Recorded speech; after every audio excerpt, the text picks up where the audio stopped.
Mesdames et messieurs, bonsoir. C'est l'histoire d'une ville, d'un virus, d'une épidémie, d'un roman. Son nom, les eaux noires. Personne ne veut y plonger, mais les alternatives ne sont pas nombreuses pour ces personnages qui vivent dans un cadre spatio-temporel scatologique. Devions-nous parler comme François Mauriac d'un nœud de vipère? En tout cas, les mauvaises croyances sont antinomiques à la science, au grand bonheur d'une épidémie qui fait des ravages à Darkounda.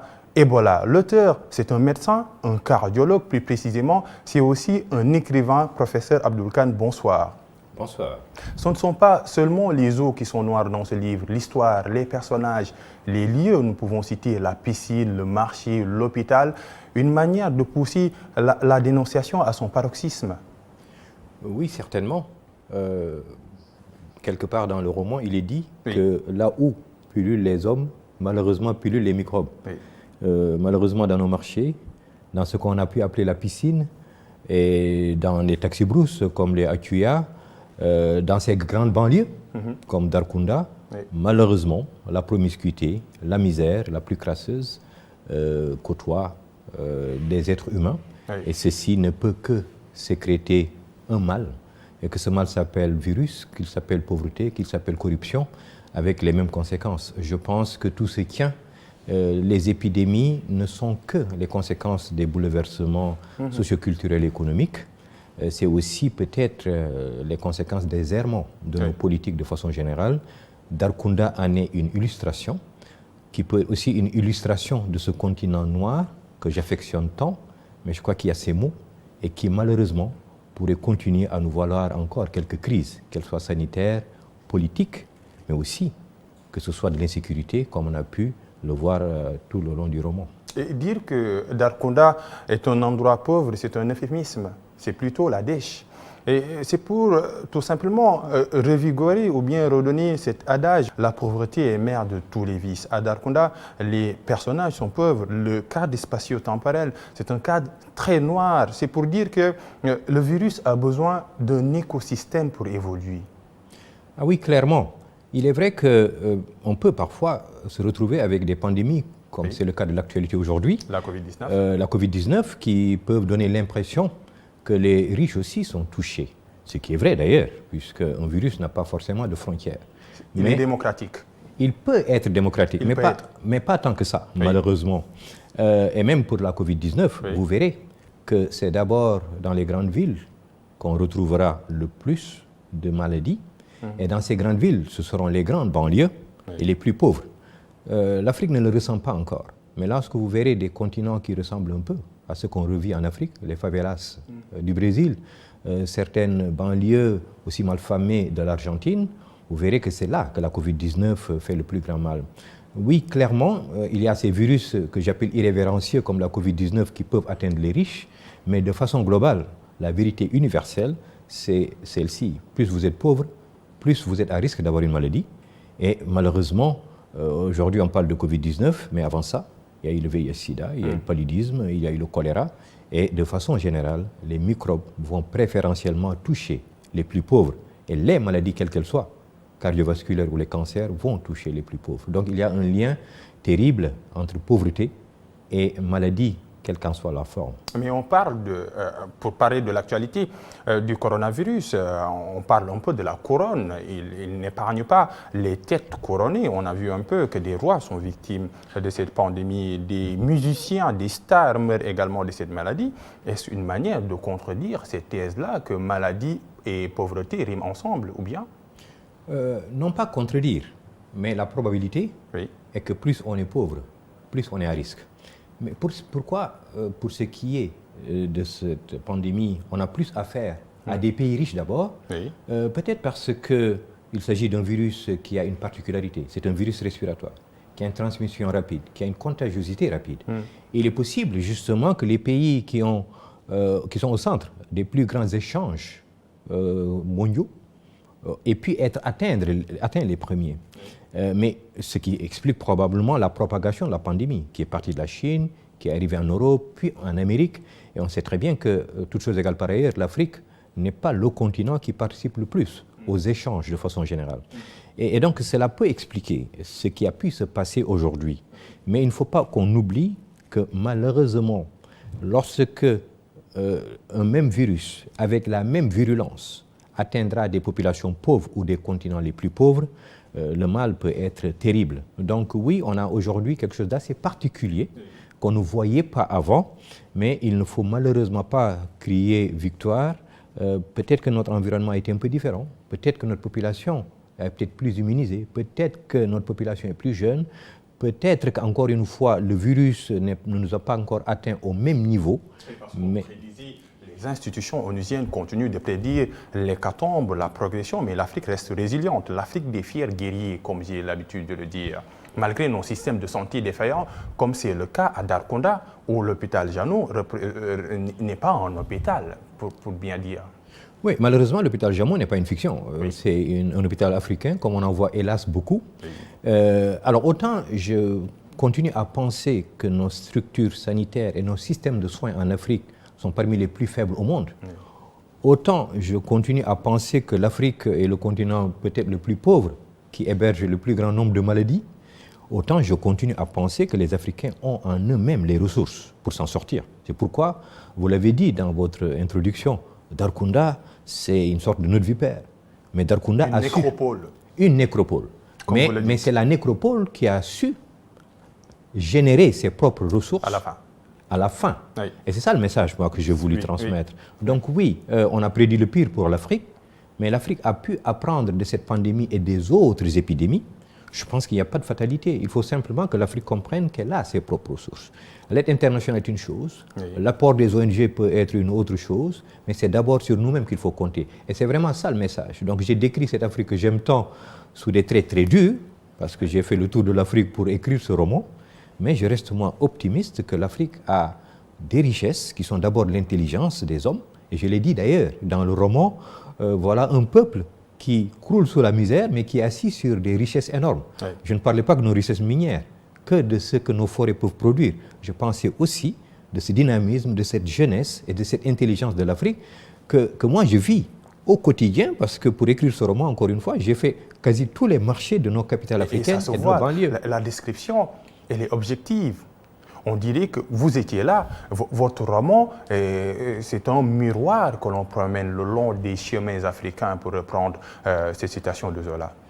Pour vous dire d'ailleurs comment j'ai écrit ce roman, oui. Mon travail m'amène souvent à voyager. Oui. Quand j'arrive à Cotonou, après ma conférence de cardiologie, oui. je vais au marché d'Antopa, qui est le plus grand marché de l'Afrique de l'Ouest, qui est peut-être une sorte de désordre absolu, si on veut le regarder ainsi. C'est Sandaga, Tilène et tous nos marchés réunis quasiment en un. Je peux vous assurer que j'ai mis mon nez dans quasiment tous les taxis-brousses, en commençant bien sûr par l'anatomie des carapides sénégalais. Ça s'appelle ici les Akuya. Les Akuya. Alors pour les Sénégalais d'ailleurs qui nous écoutent, les Akuya, c'est les Wopuya qu'on retrouve ici dans certaines régions sénégalaises, qui sont des taxis-brousses complètement déjantés. Wopuya, c'est laisse aller, laisse tomber en langage peul, oui. Et c'est exactement la même chose en Akuya, ça veut dire la même chose.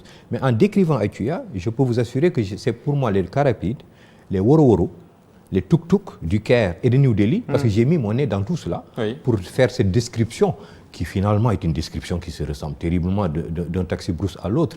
Oui, j'ai vraiment fait le tour de l'Afrique, mais pas l'Afrique officielle de l'hôtel où on m'a voulu m'héberger. J'avais toujours mes escapades pour aller regarder cette Afrique-là, cette Afrique de ces gens très vulnérables, de ces gens peut-être transparents qu'on ne décrit pas assez. Oui. Et je me suis dit, mais si une épidémie les touchait, qu'est-ce qui peut bien arriver? Et c'est ce qui s'est passé pour Ebola. Mais en même temps, j'ai dit, mais qu'est-ce qui peut arriver pour qu'ils s'en sortent? Parce que cette grande débrouille est en même temps une source extraordinaire d'intelligence et d'inspiration. Oui. Et donc cette école de la vie peut aussi être pour moi, quelque part, alliée notamment à l'école dite conventionnelle, une voie de sortie pour l'Afrique. Donc c'est vraiment sortir des sentiers battus. Oui, on est vraiment aujourd'hui dans une misère crasse si on veut être afro-pessimiste, mais on voit aussi cette intelligence des gosses de Lagos, de Cotonou ou du Libéria, et dire oui, on a certainement les ressources, mais il faut simplement qu'on croie en nous et qu'on sorte des sentiers battus et qu'on se dise que ce n'est pas forcément par les schémas conventionnels qu'on va y arriver, mais par notre intelligence et cette possibilité de nous réinventer. Professeur, pensez-vous que le virus est une arme créée par la nature pour se venger de l'homme? Le sorcier Satigui, qui est un des personnages de l'ouvrage, l'a dit. Oui. J'ai utilisé le sorcier pour utiliser la métaphore tout à fait africaine, Oui, si vous me posiez la question en tant qu'Africain, est-ce que vous croyez en cela? Je vous dis oui, mais je vous dirais en tant que scientifique surtout, je le crois. Oui, c'est parce que nous avons détruit nos écosystèmes, nous avons créé des bouleversements climatiques, nous avons créé un désordre entre le monde humain, le monde animal et le monde végétal, que nous en sommes là. Mais ça aussi, c'est une vérité universelle. Et d'ailleurs, votre personnage, Sorbonne, qui est la conscience à demi-teinte dans ce roman, le dit, et je cite votre livre, il dit « Les microbes n'ont rien fait. Ils étaient là depuis la nuit des temps, bien avant nous, en harmonie avec la nature.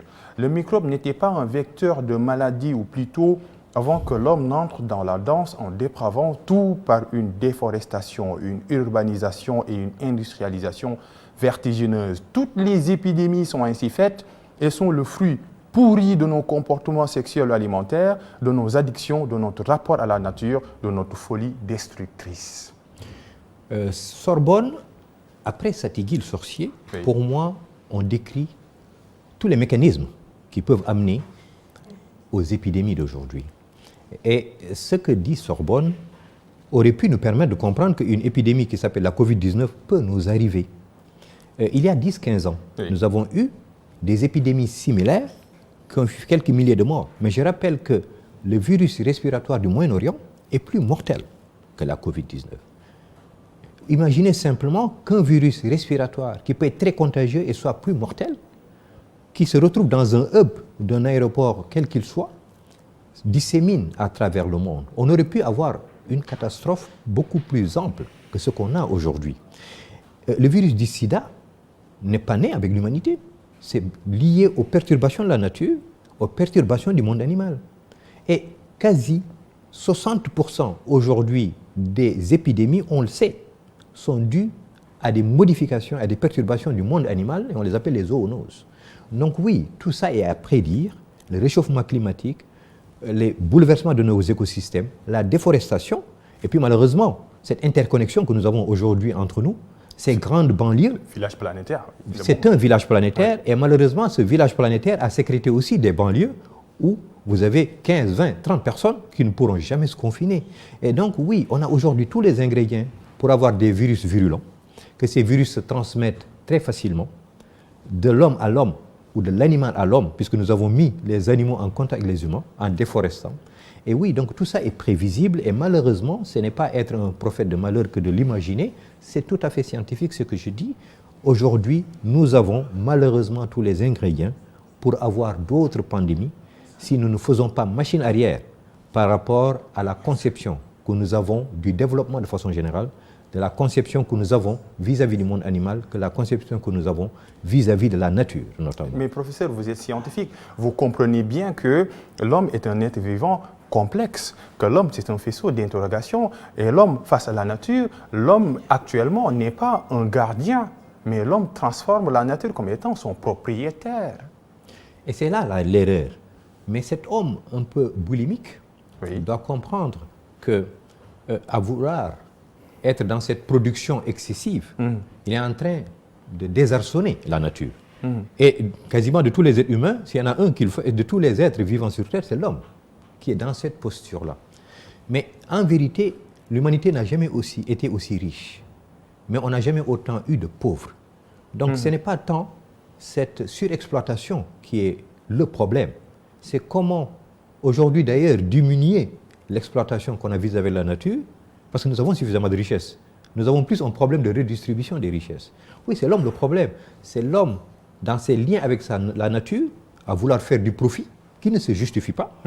Et dans cette idéologie néolibérale, à ne pas vouloir, notamment, protéger les plus vulnérables et à répartir les richesses, voilà les deux problématiques. Nous ne respectons pas la nature et nous ne respectons pas les relations que nous avons vis-à-vis de l'homme.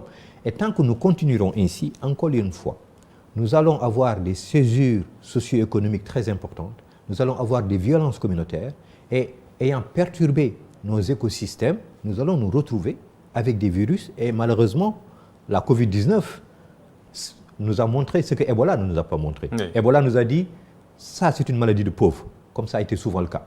Mais la Covid nous a dit, nous sommes interconnectés, nous sommes un village planétaire, nous avons intérêt à avoir une même conception du monde, à être solidaires, parce que malheureusement, quelque chose qui commence en Chine peut essaimer en tuant d'abord plus de personnes à New York et en préservant des Africains, ce qu'on ne s'imaginait pas beaucoup, et doit nous rappeler cette sagesse que nous devons vraiment être solidaires les uns vis-à-vis des autres. Et au début de ce roman, parce que ce roman il est divisé en 3 parties, c'est un triptyque, la phase d'incubation, la phase d'état, la phase de résilience. Au début, il y a un obstacle majeur par rapport à la science, c'est la tradition.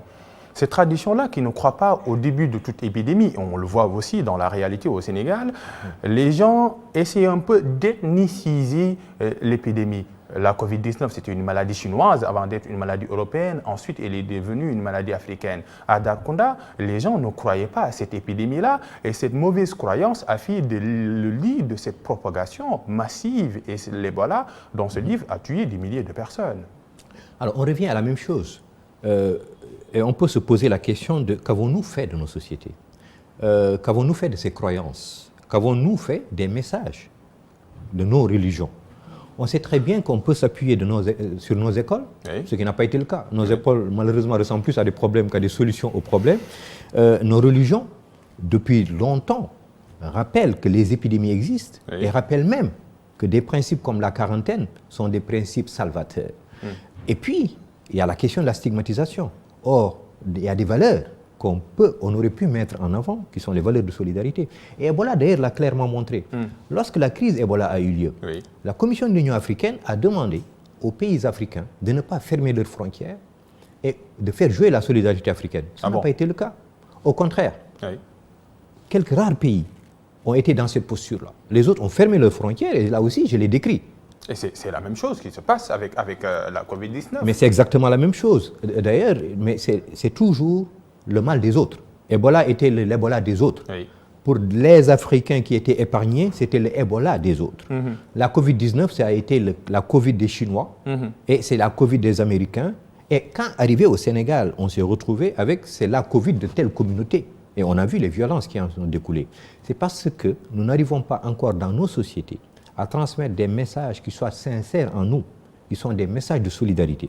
Et qu'on sort de l'obscurantisme, qui n'est encore une fois ni africain, ni indien, ni chinois. Il y a des valeurs universelles, qui sont des valeurs de solidarité, qui sont des valeurs de transparence, que nous devons mettre en avant.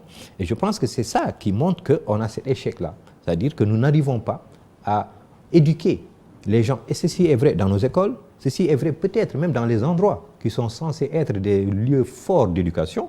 C'est l'échec de tous ces systèmes-là. Et on doit revenir à, finalement, comment faire pour éduquer les gens dans les familles, dans les collectivités, dans les lieux de religion et aussi dans les écoles. Et aujourd'hui, et c'est pourquoi d'ailleurs, là aussi, j'ai proposé une autre école où les sciences de la vie et de la terre soient vraiment des éléments utiles, que la géographie soit vraiment utile, que tous ces éléments-là qu'on nous enseigne à l'école ne soient pas simplement répétés dans une sorte de psittacisme sans qu'on comprenne trop l'intérêt. Il faut que l'école soit des outils de transformation de la société, mais de transformation vertueuse de la société. Il faut que ma religion m'aide à transformer ma société, mais à la transformer de façon vertueuse. Et je pense que ce que vous dites, cette stigmatisation, ces incompréhensions, ces dérives communautaires, ces replis identitaires, montrent que oui, malheureusement, nous n'avons pas su créer cette société vertueuse, cette nation harmonieuse. Et pour ceux qui veulent parler de la solidarité africaine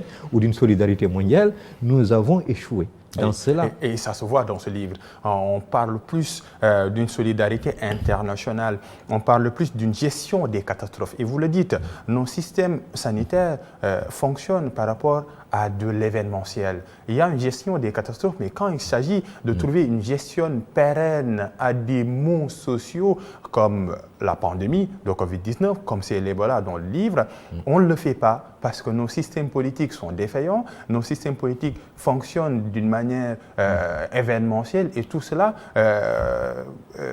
tout simplement, revient à dire que nous ne sommes pas encore prêts à gérer nos États, à gérer nos populations, à gérer nos maux.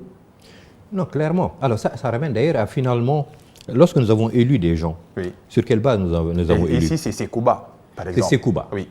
Parce qu'il distribue du riz, parce qu'il sponsorise des séances de tam-tam. Politique alimentaire. Comme malheureusement ça se fait de tout temps. C'est un miroir. Oui. Et on l'a vu, même dans ce qu'on peut appeler les grandes démocraties, oui. On s'est rendu compte qu'il y a une extrême fragilité. Alors moi je dis toujours, c'est parce que malheureusement, nous n'avons pas une vraie démocratie fondée sur des données scientifiques et factuelles. Vous l'avez dit, on est dans l'événementiel. Or, gérer une épidémie, ou même mettre en place une politique de santé, ça a une dimension biomédicale, mais c'est surtout une grande dimension politique. Parce que pour faire de la santé, il faut que les sciences humaines et sociales soient impliquées, il faut que la politique d'urbanisation soit claire, il faut que la question de l'agriculture soit claire. Exactement. On l'a vu que le monde animal est une des dimensions importantes, même de la médecine humaine. Mais est-ce que vous avez vu beaucoup de dirigeants avoir cette vision holistique de la santé?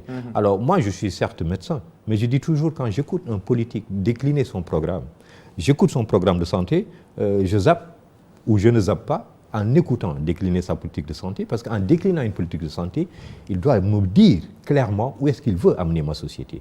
Si on ne sait pas le faire, et cette épidémie le montre, c'est repli sur chacun, oui. Et malheureusement, on a vu qu'on a, par exemple, dans tous nos pays, dit on va confiner, en oubliant la dimension socio-économique, et on a déconfiné sans crier gare, parce qu'on n'a pas su concilier la réalité biomédicale qui est qu'une partie du problème avec la réalité socio-culturelle et la réalité socio-économique.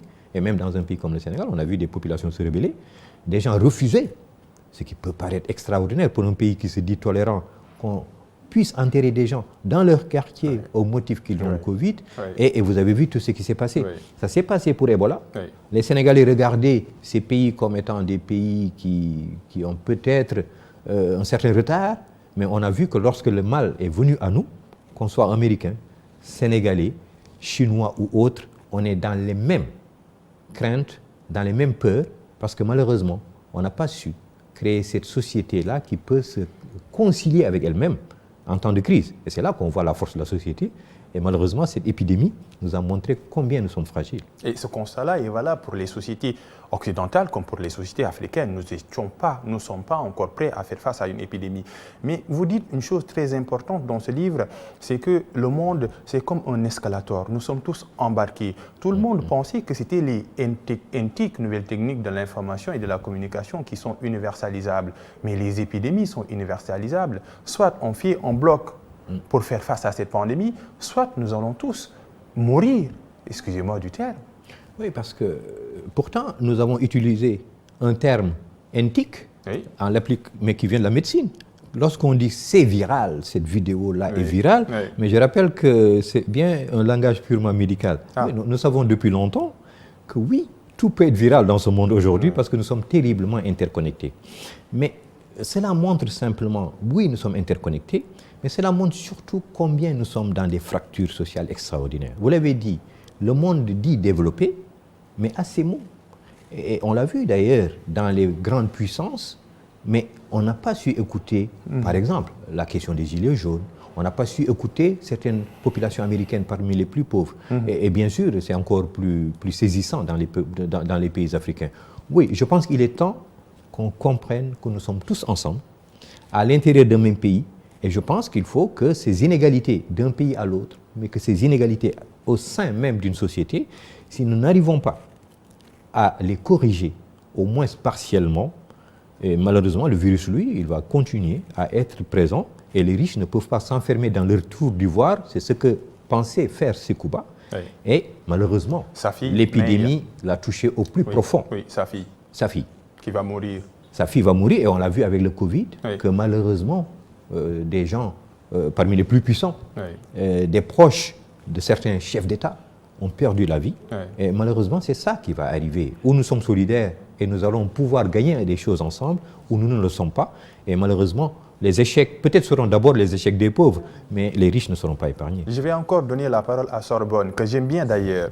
Il dit désormais le virus vole et se dissimule dans des gouttelettes qu'aucune barrière ne saurait contenir. Même les terroristes qui, par les temps qui courent, ont repris du poil de la bête ne font pas mieux. Ils ont beau cacher l'objet de leur forfait à venir dans d'insoupçonnables chaussettes sentant le remugle des caleçons intimes, une inoffensive gourde d'eau ou une délicate fiole de parfum, le camouflage peut être inventé.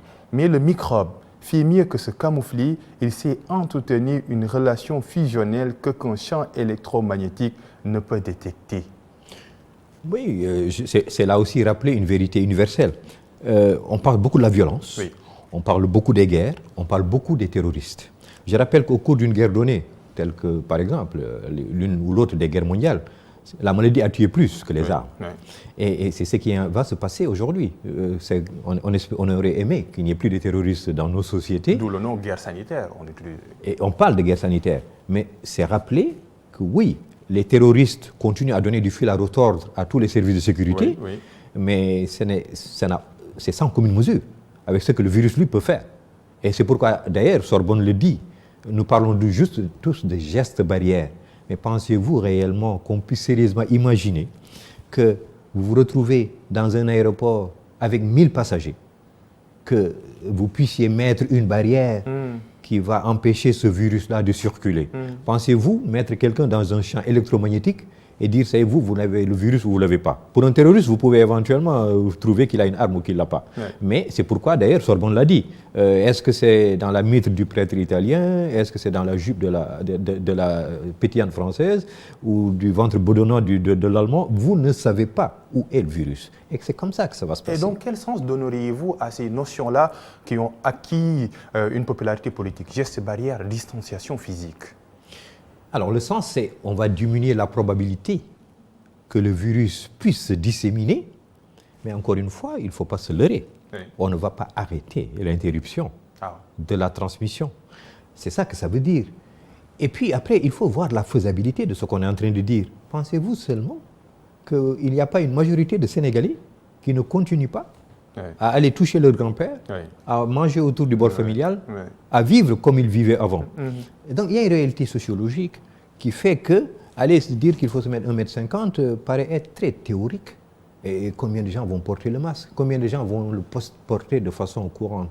Il faut continuer à encourager les gens à le faire. Mais il faut qu'on comprenne une chose, c'est encore une fois, une chose est de dire voilà ce que voudrait la médecine, une autre est de pouvoir dire voilà ce qu'on y gagne réellement et surtout voilà le niveau d'application des gens. Oui, ces gestes barrières, il faut continuer à vouloir les promouvoir, mais il faut clairement comprendre que malheureusement, ça va aider à réduire la dissémination du virus, mais ça ne va pas le freiner, puisqu'encore une fois, et je crois que Sorbonne l'a dit, c'est pas une barrière qui va arrêter ces gouttelettes-là, puisque malheureusement, le virus est là. Et nous sommes aussi des gens interconnectés humainement. Et nous allons continuer, et ceci est encore plus vrai dans nos sociétés, et aller demander à une banlieue comme Darkounda, où les gens de toute façon vivent à 15 ou 20 dans une chambre, n'ont pas de l'eau potable, et leur dire qu'il faut mettre du gel hydroalcoolique, qu'il faut se laver les mains régulièrement, et vous mettez 1,50 m, alors que de toute façon, ils n'ont qu'un matelas pour dormir à 4 ou 5, ça fait un peu théorique, et c'est oublier la vraie réalité qui fait la propagation des épidémies. Mais la solution restera à la communauté. Et on le voit dans ce livre, dans la phase de résilience, que c'est l'action communautaire qui a freiné la propagation de ce virus. Un message pour dire que l'Afrique ne pourra compter que sur ses propres ressources humaines quand il y a une épidémie qui se déclenche. La solution, c'est nous. Ah oui, clairement. Moi, je suis un Africain, j'adore l'Afrique. Ma conviction, c'est que nous avons ce qu'il faut. L'aide internationale est une chose. FEMI, qui fait un usurier, ou ceux qui nous prêtent de l'argent, c'est bien. Nous avons des ONG qui viennent, qui font ce qu'elles peuvent. Mais ma conviction, c'est que nous avons des ressources en nous-mêmes. Allez voir à Lagos, ou dans n'importe quelle capitale africaine, vous allez voir des enfants de 13-14 ans être une sorte d'industrie à eux seuls. Et donc ces enfants-là ont une imagination et une créativité extraordinaire. Ça se voit aussi au Sénégal. Et bien c'est partout pareil. L'imagination, elle est débordante en temps de crise. Elle est débordante en temps de crise, mais en temps normal, puisque alors nous on parle de crise, mais je parle le jeune marchand ambulant ou les gens qui doivent survivre au jour le jour. La crise est quotidienne et ça n'a rien à voir avec la Covid ou quelque épidémie que ce soit. Ces gens survivent en s'imaginant des choses, en se recréant eux-mêmes et en innovant.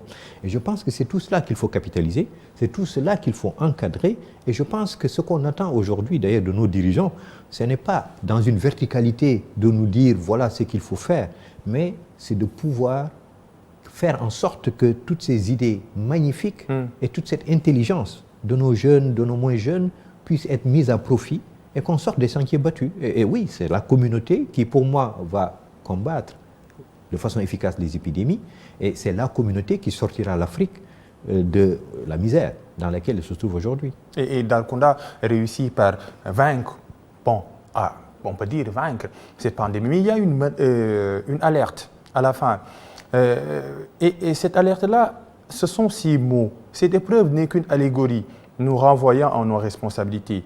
Tant que les hommes seront eux-mêmes et les pyromanes de la terre, Ebola ainsi que toutes les infortunes et tragédies qui ont émaillé l'histoire de l'humanité, tels l'hydre de Lerne et le phénix, feront repousser leurs têtes hideuses ou renaîtront de leur sonde. La menace, elle est toujours là. Elle sera toujours là tant que nous serons les pyromanes de la terre. Et vous le dites, la lave est encore dans le volcan.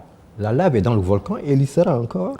Et je pense que la chute de Sorbonne est très claire. Nous aurons d'autres crises sanitaires, nous aurons encore du terrorisme, nous aurons des guerres tribales, nous aurons encore des fractures sociales.